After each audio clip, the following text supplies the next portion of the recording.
एकीकडे उकाड्याने जीव हैराण आणि अचानक आकाशातून पावसाचा मारा. परंतु हा दिलासा आहे की नवं संकट.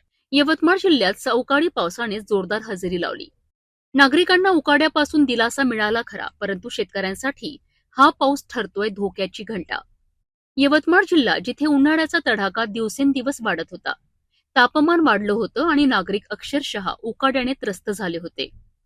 परंतु दुपारच्या सुमारास अचानक चित्र बदललं. जिल्ह्यातील आर्णी तालुक्यातील कवठा बाजार, आंबोडा परिसर तसेच बाबुळगाव तालुक्यात अवकाळी पावसाने जोरदार हजेरी लावली.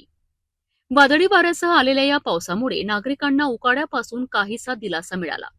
परंतु दुसऱ्या बाजूला हा पाऊस शेतकऱ्यांकरिता नवं संकट घेऊन आलाय.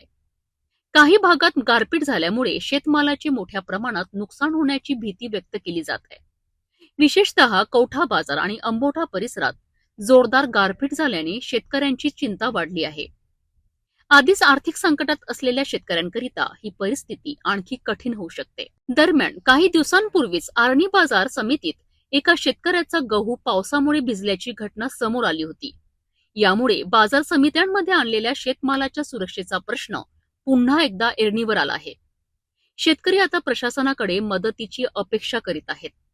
हा पाऊस नागरिकांकरिता दिलासा, परंतु शेतकऱ्यांसाठी इशारा आहे.